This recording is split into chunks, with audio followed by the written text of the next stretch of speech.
Welcome everyone back to PommyInOz. Hope we're all doing splendidly today on a Sunday afternoon. And we're here, we're catching up with a backlog of fixtures. We're here to talk about the Swans versus the Suns in what was a game that probably both sides took a lot out of it. Sydney took some injuries out of it, and Gold Coast still have them questions about their inconsistencies.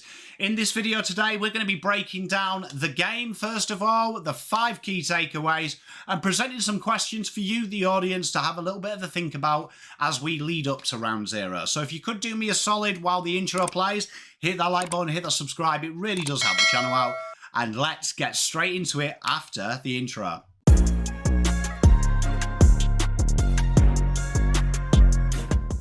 So Sydney came into this game resting some key stars, but still managed to look a class above Gold Coast for most of the night.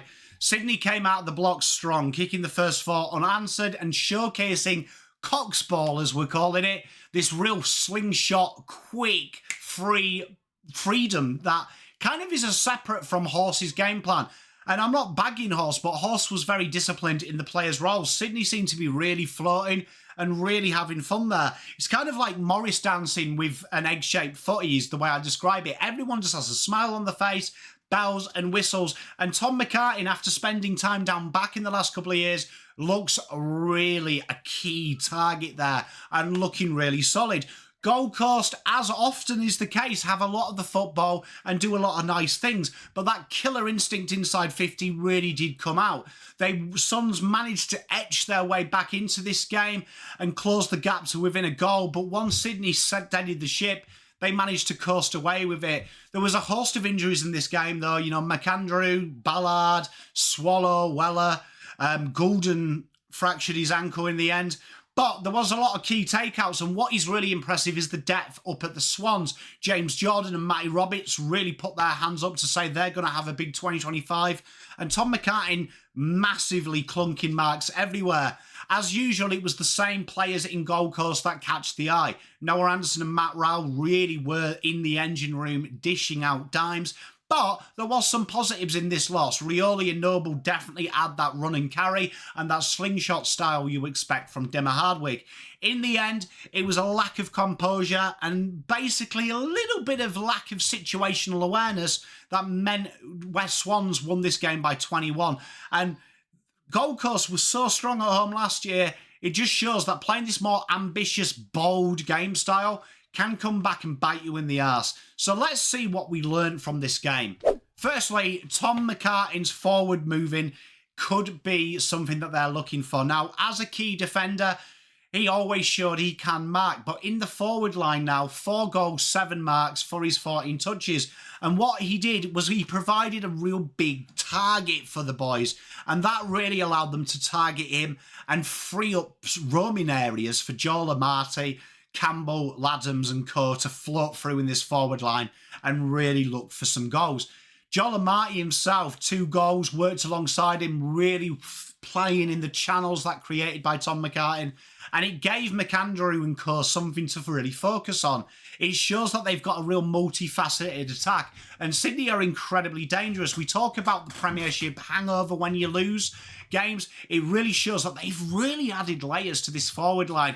The big question is, how does this affect Logan McDonald? I think this is brilliant for Logan McDonald. It allows Logan McDonald to have a bit of time getting himself fit, but more importantly, it allows him to really operate in a forward line that has a responsible target. I think this forward line at Sydney could accommodate McDonald and Amati just with the mobility of them 2 latter players, and then they have a real focal point to work off in attack. So McCartin really did stand out in this game as someone that might surprise you, as someone that could be a bit of a menace from a defensive opposition structural point of view.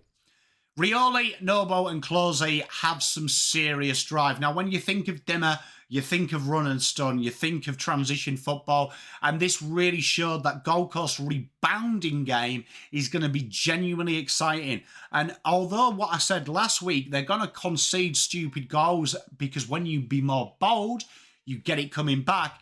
I think there were some positive signs that for the season, they are going to be a threat, and this is a real more well-rounded game plan in modern day footy. Danny Rioli, 24 touches, 13 metres gained. Trademark pace, breaking lines, and his link-up play was A grade. Johnny Noble, big fan of his, 560 metres gained. He really gets the ball away from the danger areas. 26 touches, looking clean and composed, and he was really incredibly efficient at setting them from defence to attack very quickly. And Clohesy, one of my favourite little players, he is, Sam, up on that wing, coming back to half-back, showcasing his speed, his drive, but also his defensive prowess and two-way running. 21 touches from Sam, 480 metres gained and 5 tackles. This really gives them a different dimension with the ball. And it really showcased that at times, though, there was a bit of butchering from their hard work. Once this ball got to about half forward, some of the entries off the back of these guys' hard work really did leave a lot to be desired. At times, Ben Ainsworth was wasteful. Jake Rogers had his moments as well. It really is about ironing on that final kick for them. Hardwick has weapons. It's now about how you refine that execution. Because on paper and what we've seen in the pre-season when they have played and how they're moving the ball, this could be incredibly dangerous when it gets right. Gus Sheldrick is the grit Sydney probably need. And while midfield at Sydney is incredibly classy, it sometimes lacks that little punch-on type player. And Gus Sheldrick looked really sublime for me with his mate Rowbottom. 22 touches, 7 clearances, 7 tackles for Gus Sheldrick. He is really one to watch in 2025. His work rate, his tenacity is really impressive, and it really adds a little bit of black and white to what is a very glamorous midfield. His work with James Rowbottom, as we said, 21 touches for him, 4 clearances and 5 tackles. It absorbed pressure, but then created space for their outside runners. And although Callum Mills and Errol Gulden are sidelined, I think this makes Sheldrick's role even more crucial, being that tough inside player that allows the lesser experienced, wider players some easy ball. I think they'll be just fine without them in the interim in the short few weeks we have, because when you add that with Chad Warner and co, Jesus, this is a very good midfield. Anderson Rowell, for me, could be the best duo who are young in the AFL. They don't get enough hype, for my opinion. I know Rowell does because he eats grass and he stands out, but Noah Anderson and him, how they work off each other is a real delight. Noah Anderson, 619 metres gained, 9 clearances, 35 disposals, really suits this system of slingshot attack, getting that ball there quicker, and he really is clever at just linking the play and keeping the metronome going. Matt Rowell, bullish as always, 31 touches, 8 clearances, 362 metres gained, and I think as a pairing, they complement each other so well. You've got the physicality, you've got the nous, you've got the footy IQ. It's a really solid duo. They controlled stoppages at times and really provided drive and setting up their attack all night. When you add in Bailey Humphries as well, who had a real promising 4 clearance, 3 tackle, 330 metre effort, the Suns have got a real nice midfield core. When you add Tuck Miller to that, Jakey Rogers floating through there, they've got a really, really nice little quad core there. It's going to be very dangerous. They're a real brilliant little combination that can work in sprints, spurts, and just drift into the game as well. They'll have to go up a level in game, but I think they're a real competitive bunch.